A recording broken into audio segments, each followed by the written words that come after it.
Hello, welcome to Currents and Climates. Today we're going to talk about what causes surface currents and how do they affect climate, what causes deep currents and what effects do they have,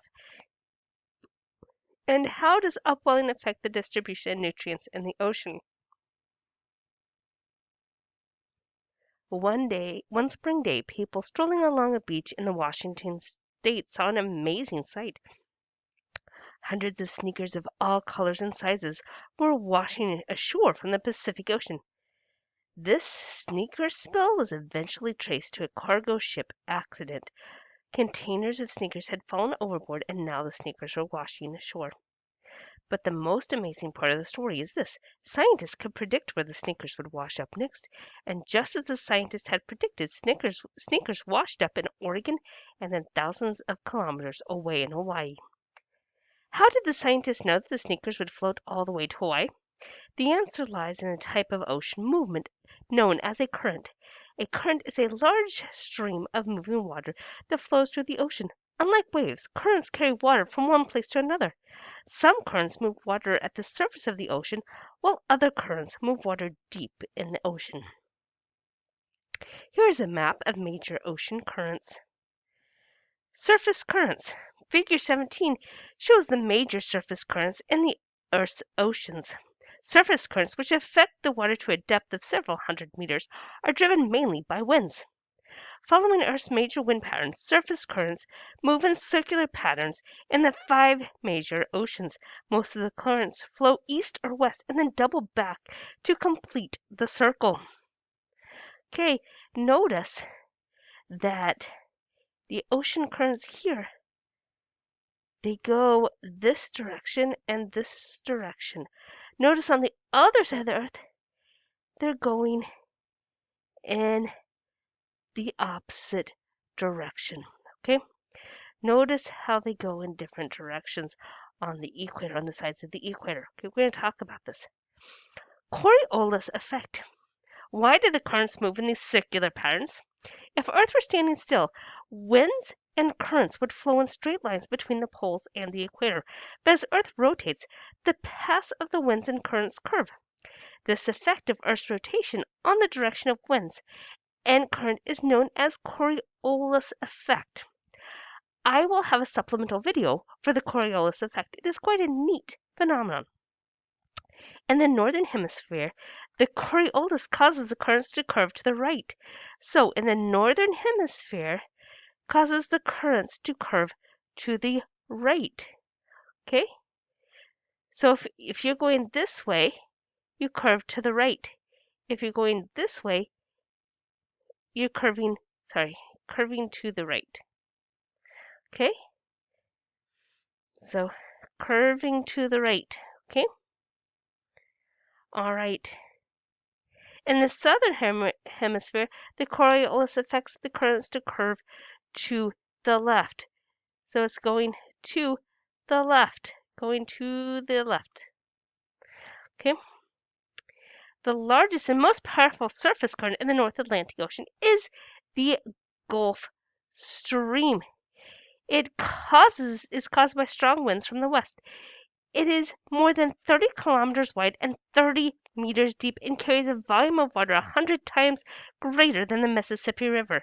The Gulf Stream carries water from the Gulf of Mexico to the Caribbean Sea and northward along the coast of the United States near Cape Hatteras, North Carolina. It curves up across the Atlantic as a result of the Coriolis effect.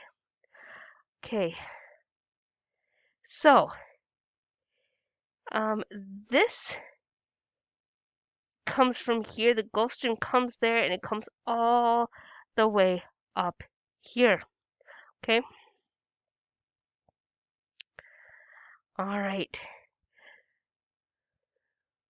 Effects on climate. The Gulf Stream and other warm currents in North America drift are often important to people in the city of Trondheim, Norway.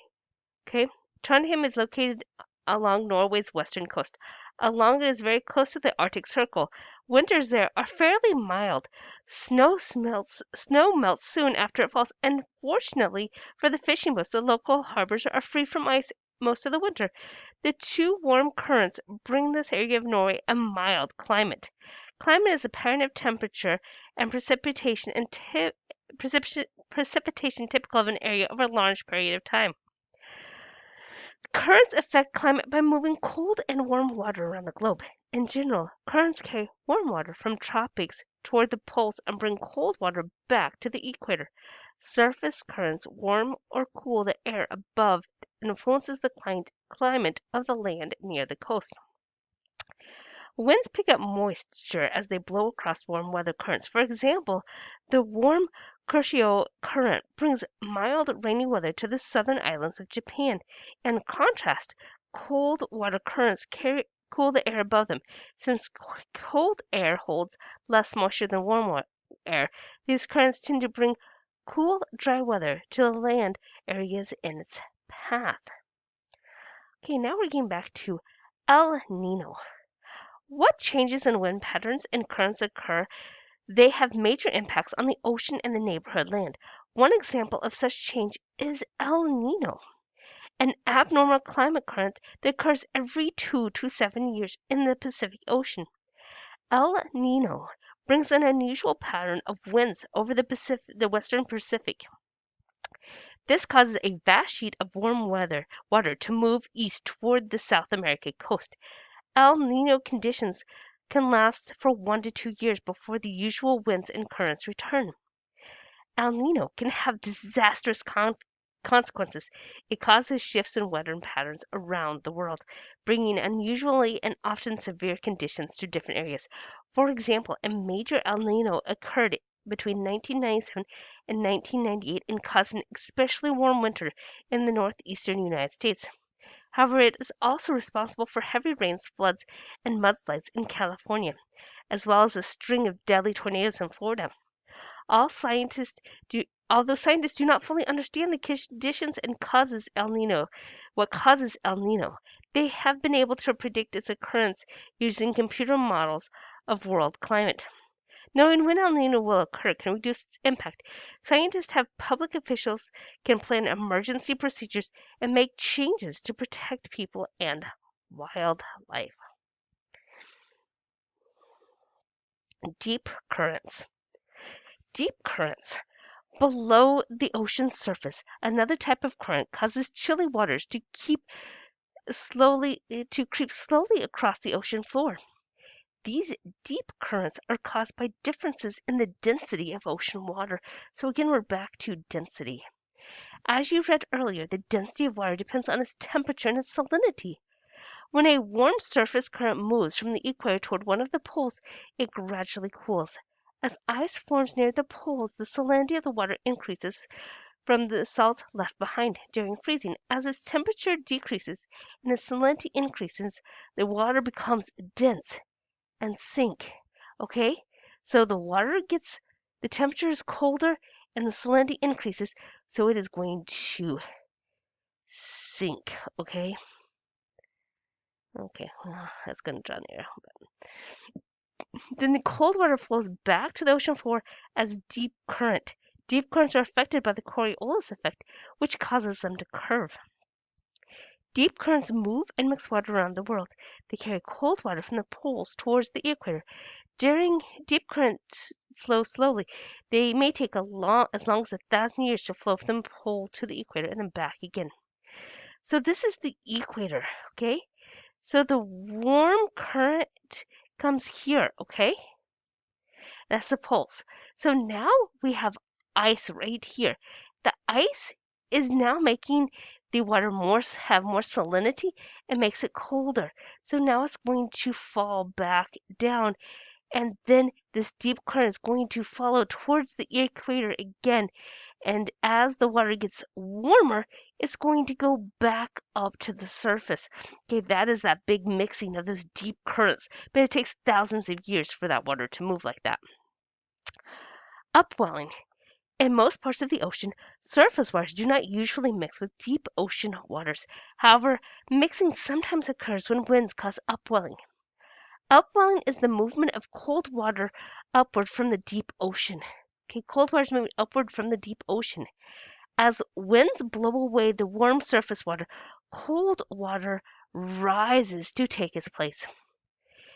Upwelling is important because it brings up tiny ocean organisms, minerals, and nutrients from the deep layers of the water.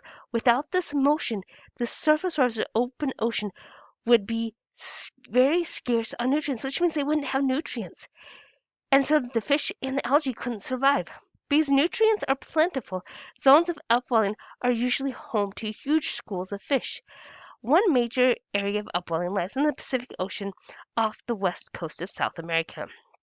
Many people depend on rich fishing area for food and jobs. The arrival of El Nino prevents upwelling from occurring.